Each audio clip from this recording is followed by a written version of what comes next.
Esto es Sherezades, un podcast de literatura hecho por mujeres y comentado por mujeres. En esta ocasión traemos para ustedes el segundo acto de El Eterno Femenino de Rosario Castellanos. Bienvenidos a una noche más. Buenas, buenas. ¿Cómo estás, Liz? Hola, Adri. Muy bien. Me da mucho gusto que nos decidimos hacer una saga de episodios dedicados a Chayo Castellanos. Sí. Espero que estén muy bien, que nos sigan en las redes, que nos hayan escuchado, aunque sea 1 o 2 capítulos, y nos digan qué les ha parecido y si se han animado a leer alguno de los cuentitos. Eso sería buenísimo. Uh-huh. Sí, nos pueden mandar un mensajito también para recomendarnos o algo, ¿no? Por favor. Uh-huh. Porque nos reunimos, Adri y yo, como bien entusiasmadas, nos enojamos, nos ponemos intensas. Uh-huh. Bueno, pues bueno, para el día de hoy la propuesta es que sigamos comentando El Eterno Femenino de Rosario Castellanos, y a sugerencia de Adri, pues lo dividimos en 3 episodios porque cada uno de ellos merece la pena detenerse, comentarse y probablemente no pasar de largo, ¿no? Si nos quedamos en el resumen. Entonces, bueno, en la sesión pasada les habíamos contado que la personaje Lupita está a punto de casarse, está en un salón de belleza y llegan a venderle una máquina súper buena que se dedica a hacer sueños. Pero en esta pues venta resulta que esta máquina la lleva a ciertos sueños muy particulares. Y ese es el segundo acto que vamos a empezar a comentar, ¿vale? Entonces yo voy a contar algunos datos y Adri va a intervenir a comentar lo que le parezca más interesante. Entonces, en este segundo acto, Lupita pues dice, no manches, ya me casé en estos sueños, y 3 veces, qué horror, ¿no? Y la dueña, pues, la dueña de la peluquería, imagínense en los 50, en los 60, se preocupa muchísimo de lo que su cliente diga y dice, apaguen esa máquina, apáguenla. Pero resulta que pues una de las peinadoras que dijimos que era muy jocosa o que era como muy, muy bocona, dirían algunos, en realidad lo que hace es, mejor no voy a apagar la máquina y voy a poner más sueños. Entonces, nuestra personaje Lupita va a entrar en un sueño donde de repente pues ve a un merolico que le promete un gran show de entretenimiento y resulta que van a aparecer en escena diversas mujeres. Pero primero, lo que va a aparecer ante ella es el sueño de Adán y Eva. Y lo que nos propone Rosario Castellanos es darle voz a cada una de estas mujeres y decir el otro lado, o el lado B, o una reescritura irónica justamente de lo que dice el discurso canónico, ¿no? Que conocemos de la Biblia. Si en la Biblia Adán y Eva, la primera pareja, vemos que Eva salió de la costilla y que ella provocó el pecado original, etc. Lo que nos propone Rosario acá está muy interesante, porque de cajón es una Eva respondona, dirían los abuelos, ¿no? O sea, el Adán le dice, oye, quiero que hagas esto, y ella, no. Y el otro, ¿cómo? ¿Por qué no? O sea, tu trabajo es obedecer. Pues porque yo soy un ser humano, igual en las hormigas, igual en los animales, pues no dicen nada, güey, porque pues son animales, pero yo si te digo que no, es no, ¿no? Entonces, el Adán lo plantean como pues un dude que se encarga de ponerle nombre a las cosas, ¿no? Ese es su trabajo. Y hay un tercer personaje buenísimo que todos recordarán, que es la serpiente, ¿no? Entonces, la serpiente va a entrar en escena y va a empezar a platicar con nuestra Eva, y pues le va justamente a empezar a picar las costillas, porque se presenta diciéndole, yo vengo del mismo lugar que tú. Y entonces la Eva dice, de la costilla de Adán, y dice, pues yo no creo en fábulas. Y desde ahí vale la pena como que nos detengamos, porque voy a traer a colación a los hebreos.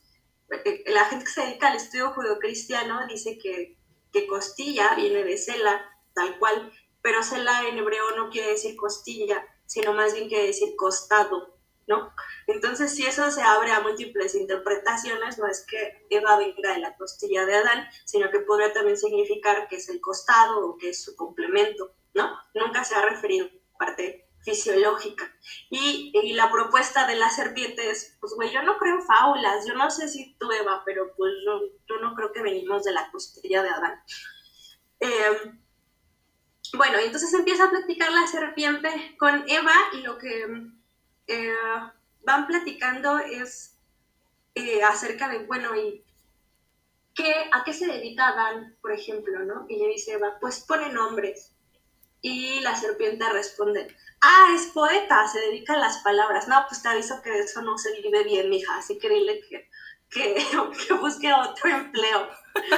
Seguro por eso ni han de tener para más vestuario, ¿no? Porque pues mira, a ti te veo desnuda, Ni no te pa, da pena, o te pones unas ramas. ni pa más manzanas que sí te puedas Ni más comer. manzanas, o sea, tu Adán, el que es el que le pone nombre a todas las cosas, pues después no se vive, ¿no? Y desde ahí otra vez está subvirtiendo como el rol masculino y el rol femenino y poniéndolo en jaque, ¿no? Poniéndolo en duda, cosa que es cierta. Todo poeta te muy bien. Aunque no se reciben muchas regalías en vida, ¿no? Y bueno, la serpiente, al igual que en el Antiguo Testamento, le insinúa, ¿no? Bueno, y si comieras del árbol que te han dicho que no, pues qué tan terrible sería, ¿no? Y le propone, ¿no? Bueno, serías libre, ¿no? O sea, te darías cuenta y empezarías a preguntarte qué es ese lugar que ves enfrente y le propone como un campo donde se pueden sembrar viñedos y Eva dice, pero ¿para qué sirve trabajar? Y la serpiente le responde algo así como, para no, para matar el aburrimiento, ¿no? Y hacer como algo digno, eso se lo pondría yo, ¿no? Y podrías ganar dinero. Y Eva, ¿cómo? ¿Pero para qué yo querría ganar dinero? Y la serpiente, bueno, para que seas libre y autosuficiente, ¿no? Y podrías hacer algo con tu libertad. Y dice Eva, no, pues es que eso cuesta mucho, ¿cómo que voy a ser libre? Y le dice, pues sí, es un costo que tú te preguntarás si vale la pena pagar o no pagar, ¿no? Y pues desde luego ella no... ella muere de ganas de comer el fruto prohibido, pero obviamente Adán le va a decir, pues no, güey, acuérdate lo que nos dijo esa voz que vive aquí en este lugar, que no podemos hacerlo, ¿no? Y pues Eva dice, pues no vale madres, aquí es donde va a empezar la historia de verdad, ¿no? O sea, yo escojo la libertad. Y ahí se apaga el telón e inicia un nuevo sueño, ¿no? Entonces, que vale la pena por sí mismo contar, pero me quisiera detener aquí y saber si Adri quisiera comentar algo del sueño de Adán, la serpiente y Eva reescrito. Sí, claro. Bueno, me dio risa esto de, pues ponte a trabajar, ¿no? Y pues para que tengas para comprarte tus manzanas, no le andes robando al tío enojón. Me acordé mucho de una vez que estábamos hablando de esto en clase, estábamos con este señor, con Oscar de la Borbolla, y lo dijo muy chistoso y siempre me acuerdo de eso. Sí, me acuerdo que dijo, no, pues es que Dios es como el tío enojón que no te deja comerte una manzana y te corres y te la comes, ¿no? Me dio risa en ese momento. Y creo que esta interpretación o reinterpretación del Jardín del Edén a favor de la mujer o algo, por ponerlo de alguna forma, es una de las más comunes que hay, pero bueno, esta interpretación que hace la autora con el poeta y demás, pues claro que me llama mucho la atención. Y el papel de la serpiente, pues yo estaba pensando, bueno, ¿qué significa una serpiente, no? Y en algunas culturas, la serpiente está relacionada con la sabiduría, con la energía, la fortaleza y en la espiritualidad se asocia con la dualidad y el equilibrio de esa dualidad. Por ejemplo, el dios Shiva tiene una serpiente alrededor de su cuello y esta serpiente simboliza la integración de la dualidad cósmica, la conexión entre los mundos, el terrenal, el espiritual, también el equilibrio entre energía masculina y femenina, según dicen. Y creo que Eva lo plantea en estas dualidades, en sus líneas, ¿no? Por ejemplo, cuando ella dice, ¿qué más castigo quieres que esta vida ociosa sin perspectivas de progreso ni de cambio ni nada. O sea, también está planteando la dualidad del ocio y el progreso, ¿no? O dice, Adán le dice, pero es que éramos felices, no nos faltaba nada, y ella le dice, no, no deseábamos nada, que es distinto, y no éramos felices, éramos egoístas y cobardes, porque la categoría humana no se recibe, se conquista. Entonces aquí nos está planteando también la dualidad entre justamente la falta y el deseo, ¿no? O sea, si yo no tengo falta, pues no tengo deseo. ¿Y eso a qué me lleva? Pues a ser egoísta porque pues no es que sea feliz, ¿no? Porque no he conseguido nada, o sea, solo soy egoísta y cobarde, ¿no? Entre recibir y conquistar también, entre la muerte y la vida incluso, cuando al final la voz, que aparece como voz, que pues es Dios, dice, moriréis, os perderéis, y Eva dice, la muerte será la prueba de que hemos vivido, ¿no?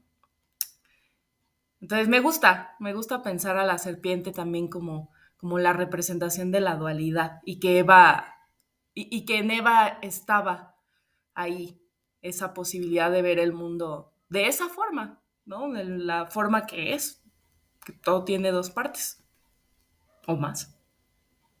Del germen, ¿no? Sí, fíjate, nunca lo insinuó a Castellanos, pero hay momentos cuando le respondió la serpiente del mismo lugar que tú. Hay algunos cabalistas, ¿no? Que dicen que la serpiente era Lilith, ¿no? Uh-huh. Que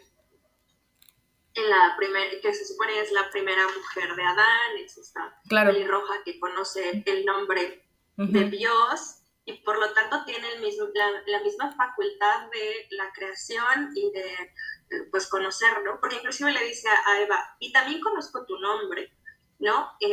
Entonces eso es tener poder sobre los demás o sobre el mundo de la creación y por lo tanto es tener poder sobre uno mismo, ¿no? Sobre la propia autonomía. Y eso a mí me parece también muy interesante que esté puesto en la serpiente, ¿no?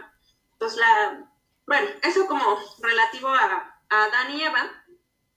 Y vamos a decir como sueño, ¿no? Obviamente, recuérdense que Lupita es la que está a punto de casarse y empieza a soñar esto como en los años 50. Entonces, imagínate, yo creo que estaba al borde del infarto y la Lupita empieza a gritar blasfemia, ¿no? Como que Eva no es la costilla de Adán, ¿no? Uh-huh. Quiten eso. Y la obra se va a ir transformando y ahora personajes importantísimos de la historia mexicana. Uh-huh. La Malinche, esa mujer Malitzin que acompañó a Cortés, Sor Juana Inés de la Cruz, nuestra poeta, la corregidora de la Independencia, Josefa Ortiz de Domínguez, la emperatriz Carlota, la esposa de Maximiliano de Habsburgo. By the way, siempre que pienso en Carlota, pienso en Noticias del Imperio de Fernando del Paso. Buenísimo, léalo por favor. Rosario de la Peña, que para el mundo literario es como un chisme muy interesante, porque se supone que ella fue la musa de un montón de poetas, entre ellos Manuel Acuña, quien se suicidó en nombre de Rosario, en teoría, ¿no? Y quien tiene un poema horroroso que tiene unas líneas que dice, y en medio de nosotros, mi madre como un dios. También pasa la historia, ahora es buleado por esa cosa edípica espantosa. Imagínate regalarle a tu novia eso. No, qué horrible. Es que recuerdo la primera vez que lo escuché y dije, qué cosa tan espantosa, ¿por qué se atrevió a escribir eso? Bueno, ya. Pero ¿por qué? ¿Qué necesidad tenía esa cuña? Bueno, entonces, imagínense a Lupita con este equipazo de mujeres que van a decir su otra perspectiva, así, a ver, güey, o sea, te voy a contar cómo estuvo el PEX aquí, porque no es como ha sido escrito por la historia o por el canon, ¿no? De alguna manera sí lo hace Rosario, ¿no? Entonces abre el diálogo pues entre Adelita, Josefa, Sor Juana, y un poco pues ahí como que le tiran a Adelita de pues mira, tú no sabes nada porque tú no has sido educada, personaje revolucionario. Carlota, así como muy, muy propia, dice, bueno, si tú eres una Adelita, ¿por qué le hablas con esa libertad a las personas que no conocen y no son de tu rango? Y Sor Juana así como, bueno, o sea, vamos a poner orden, ¿no? Vamos a tratar de comunicarnos, ¿no? Para que aquí no no demos cabida a la ignorancia. Y dice, bueno, ¿por qué no jugamos a la escuelita, no? Así Sor Juana la pone muy ñoña. Y nuestra personaje Lupita, que es la que pagó por el espectáculo, dice, no, ni madres, yo pagué por entretenimiento, no para que me enseñes nada, quiero que me entretengas con este sueño, con esta obra, ¿no? Y entonces lo que empieza a ocurrir es que sí, van a optar por contar su propia historia. Entonces se pelean que quién empieza primero y dicen, bueno, pues ¿qué les parece que por orden histórico, no? O sea, sería como por cronología, dice Sor Juana. Y entonces la primerita que va a aportar su perspectiva es Malitzin o Malinche. Y empieza a ver, Lupita, un diálogo o escenas entre Cortés y la Malinche. Entonces imagínense que esta mujer es caracterizada muy segura, muy mandona, muy inteligente. Le dice a Cortés, ¿sabes qué, dude? No te quites esa armadura porque te va a ir mal. Y el otro, ¿por qué no? Es más, quítamela, tú eres mi esclava. Y Malitzin responde, no seas estúpido, si te la quitas, los indígenas se van a dar cuenta que tú eres un hombre que puede ser herido y que no eres un dios, ¿no? Y hasta ahorita no sé si te has dado cuenta, pero has ganado porque la gente cree que eres un dios, ¿no?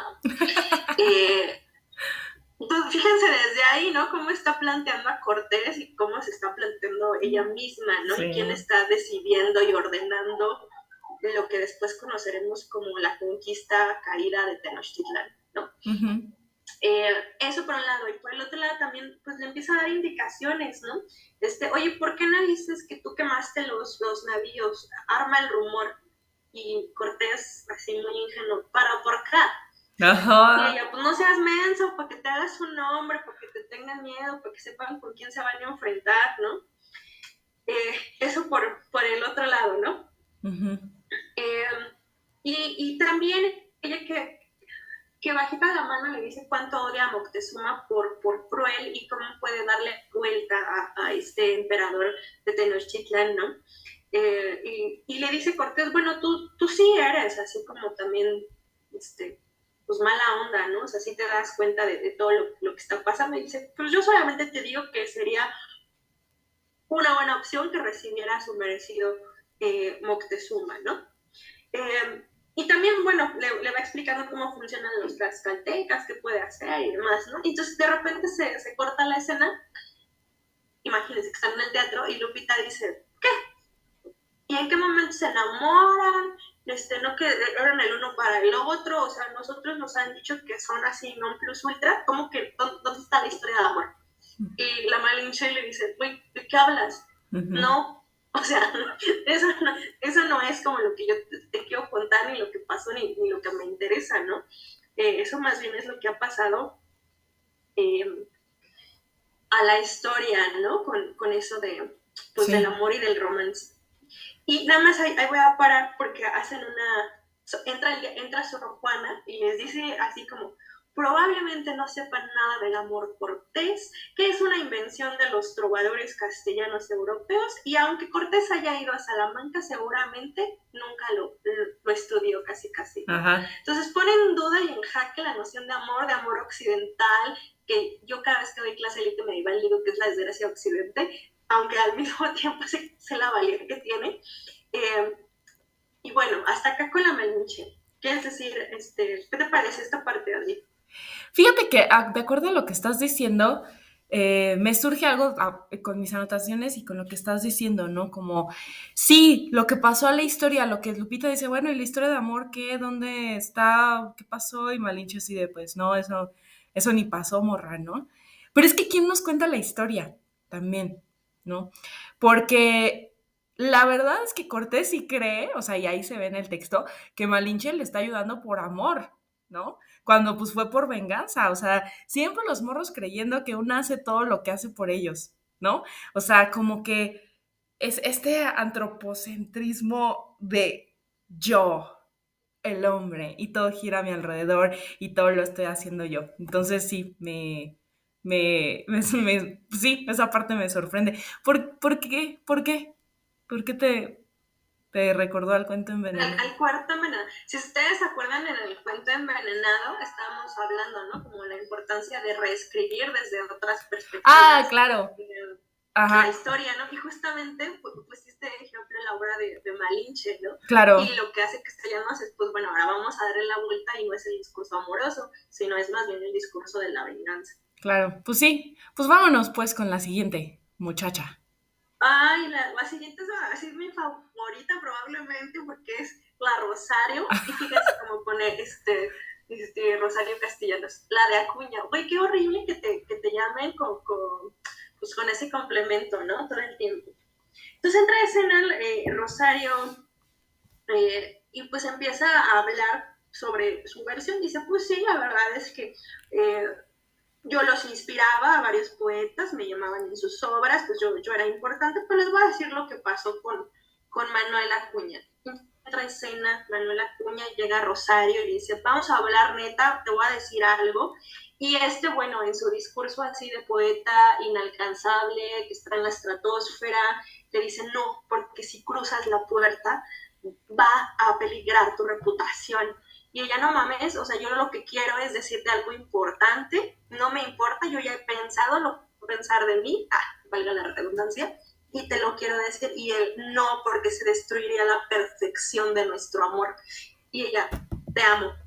Ajá. Y el otro no sabe qué hacer y cómo acomodar eso, y dice, no es cierto, porque si tú me dices eso, ya no puedes ni ser mi musa, ni puedes estar idealizada para siempre, ni nuestro amor puede ser perfecto, como que me amas. Y además, como yo sé que si me amas y no, es para José Martí o cualquiera de los otros poetas. Y ella, escúchame, es que yo vengo a decirte que sí te amo, de alguna manera como de romper el globito, llega a decirle, bueno, a ver, vamos a lanzarnos y vamos a dejar esta idealización a un lado, a ver, ¿qué onda? ¿Te vas a lanzar o no? Y este hombre, que pues como buen hombre, poeta, sigue empecinado en que eso es antinatural, ¿no? Y está interesantísimo porque entra la lavandera o como la nana, no sabes, pero entra a escena y se imagínense esta pareja y de repente que entre una señora diciendo, sí, mi niño, ya te recogí la ropa, ahorita te la doblo, ¿qué más quieres? ¿Un cafecito o algo? ¿No? Y entonces Rosario se saca mucho de onda y dice, claro, ¿no? O sea, por eso tú no quieres pasar a otro tipo de amor, porque sigues idealizando como esta cuestión donde las mujeres o están en una función materna o no las reconoces por el trabajo que hacen, ¿no? Ujú. Porque le da pena a Manuel que esta mujer entre y que muestre esta parte tan infantil y tan poco autónoma de él, ¿no? Ajá. Entonces ahí se rompe así totalmente la historia de por ti muero, Rosario, y eres única e inalcanzable, ¿no? Ujú. Eh, Ahí vamos a transitar a Sor Juana Inés de la Cruz también y a eh, la corregidora, ¿no? Ocurre exactamente lo mismo, Sor Juana va a tomar como la voz para hablar sobre pues lo que a ella le ocurre, pero vamos a tomar sus poemas también como de repente como diálogos, ¿no? No sé si hasta acá, que es como No, no, la verdad digo nomás ches vatos collones, ¿no? No, no quiero comentar nada de Acuña, me cae bien gordo, no. no, todos nos caen mal. Todos nos caen mal. Bueno, entonces Sofía nos propone así como, pues como su diálogo de amor con ella y de repente irrumpe Carlota, ¿no? Como, no, eso no es divertido, no, eso no es interesante, ¿no? Y Sofía dice, no, güey, pues no es que tenga que ser interesante, lo que ocurre es que esta es la versión, ¿no? Yo entiendo que todo el mundo se ha ido por lo que se sabe de mis biógrafos, pero ¿por qué no terminan de entender que yo dejé escrito en una carta que si me metía al convento era porque aborrecía el matrimonio, porque esa era mi única opción, ¿no? Y entonces Rosario Castellanos hace algo súper interesante porque entonces la protagonista de Lo Eterno Femenino, Rosario, entra en diálogo sobre lo que implica o no el matrimonio en distintos momentos históricos para Sor Juana, para la corregidora, eh, para la misma Carlota, que lo estaba viviendo desde un privilegio, y lo empiezan como a destribar, si lo podemos decir de alguna manera, ¿no? O sea, ¿qué implica ser o no ser esposa de, ¿no? Y bueno, aquí es donde la corregidora, que pues pasa también a la historia como, pues no sé, como esposa de, pues también empieza a hablar sobre cómo tenía que vivir ciertos roles, como que deberías de saber la hora del té, del café, etcétera, ¿no? Eh, hasta ahí. ¿Quieres decir algo por ahí, Adri? Porque estoy como entreviendo el tiempo y viendo... Sí, este, pues no, porque también cuando termina la parte de Sor Juana, yo, o sea, que todas se ven confusas porque no saben de qué manera reaccionar, pues yo tampoco, la verdad, porque no sé muy bien qué pasó en esa parte del texto. O sea, tengo algunas ideas, pero pues no sé, o sea, a ver si nos lo pudieras aclarar, porque yo la verdad es que no, o sea, esta parte del poema y de todo lo demás no, no le hallé.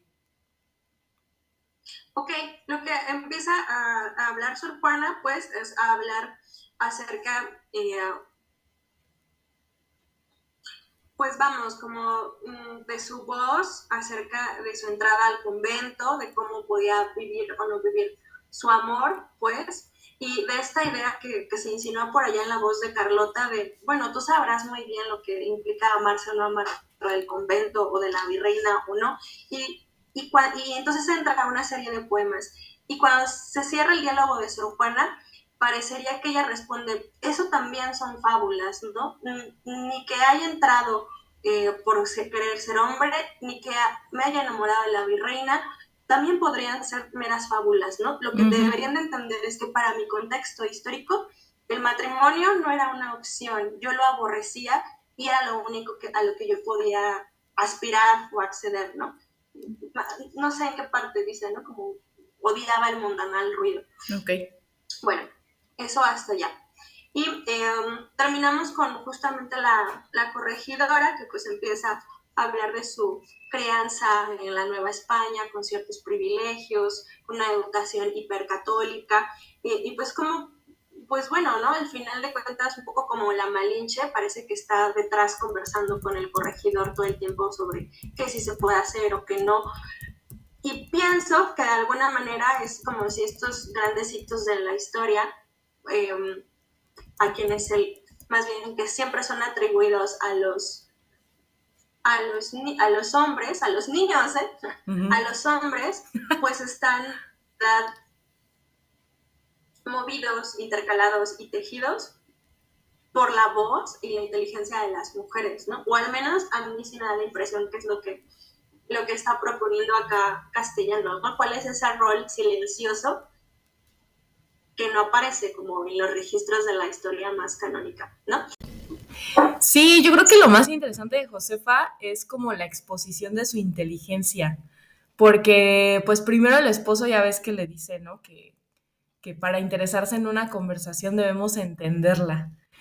Y eso me da mucha risa porque al final ella y el clérigo están hablando y él ni siquiera entiende nada de lo que están diciendo y ahí como que se ridiculiza un montón al corregidor.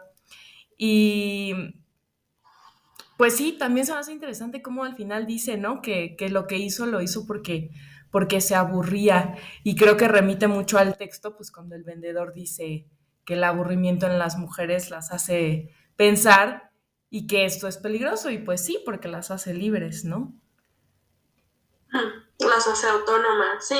Justamente esto del aburrimiento es lo que la va a conectar con Carlota, ¿no? Y como para cerrar, ahorita me hacías pensar, ¿no? Cómo reacciona el corregidor de mi Josefita, como si fuera justamente una niña, ¿no? Que hizo una travesura.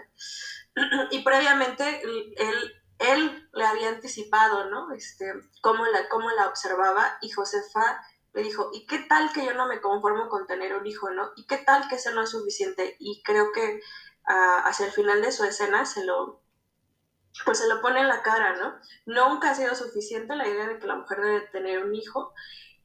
Nunca me has visto que soy más joven que tú y que soy una mujer inteligente, como lo dices, y que por lo tanto pues he ido maquilando o haciendo esto de que dicen de la independencia de México, ¿no?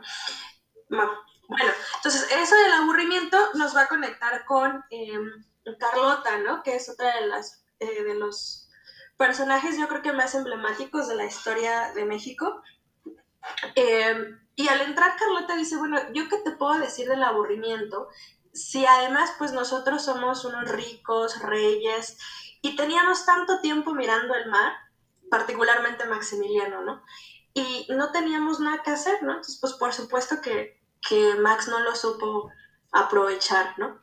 Y lo interesante de poner en escena a Carlota junto a Maximiliano es que parecería que ella es mucho más consciente del lugar histórico, social, de género que está viviendo respecto a Maximiliano, ¿no?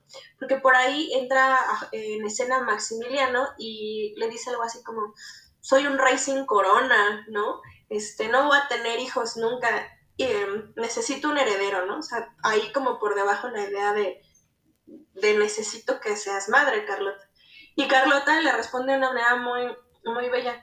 Muy, pero si ni tienen que heredar, así, casi, casi, ¿no? Si, Sí. qué les podemos ofrecer unos mis reyes como nosotros? Eso no lo dice a los castellanos, obviamente, pero ella tiene mucha conciencia de a quién va a traer al mundo si no, en serio no tienen una corona, están en un país extranjero que además los odia, los aborrece, ¿no? Y la historia se ha encargado de que pase, de que los recordemos un poco más, dice el personaje de Rosario Castellanos, un poco más por la histeria de Carlota, ¿no? Por lo que implicaba ella. Y en la obra de teatro también se insinúa, ¿no? Pasan a la historia, pues porque probablemente en carácter, en inteligencia, también Carlota era alguien eh, que resplandecía por detrás de Maximiliano, por así decirlo, ¿no? Pero no lo sabemos a veces. Probablemente Fernando del Paso se explayó más en ese sentido, pero bueno, eso con el aburrimiento. Y finalmente, acuérdense que nosotros les dijimos que en estos sueños aparecía Adelita y que ni siquiera la miraban ni la Carlota ni la Josefa, o sea, así como, ¿y tú quién eres? Si ni siquiera eres de nuestra misma clase. Me gusta mucho que este segundo acto lo cierra Adelita, porque después de que escucha a todos estos personajes, Eva, si escuchan una pelea de fondo son mis gatos que están interesantes, son también conductores de Sherezade, pero bueno, es parte de la trama. Chan, chan, chan. Y los gatos ahí. ¡Miau! Bueno, les decía que es revolucionario lo de la delta, tal vez por eso viene a colación. Una vez que escucharon el relato, Lupita, Eva, Sor Juana, la Rosario de Rosario, la de Manuel Acuña, Carlota y la corregidora, ella entra en escena y dice, no, pues ¿cómo te vas a querer casar, Lupita, después de todo esto que escuchaste, ¿no? Y le empieza a dar voz a estos distintos personajes y algunos de ellos parece todavía creer pues, como en el amor, en lo romántico, Sor Juana como trayendo a la cabeza en lugar de la inteligencia, lo que podía o no acceder una mujer de acuerdo a su contexto. Pero total que la Adelita les dice, miren, yo también jugué otro papel en la historia. A mí sí me respetaba el general. Y dice algo muy bonito Sor Juana, algo así como, oye, si hiciéramos el consenso, ¿a cuántas mujeres nunca han respetado la historia de México, no? Oh, O sí. sea, y eso me parece terrible, ¿no? Porque puedes pasar de largo, porque después sigue el telón, pero estamos hablando de que Rosario pues escribe en los 50, pero estás hablando de un personaje revolucionario que además termina denunciando que la revolución no ganó, ¿no?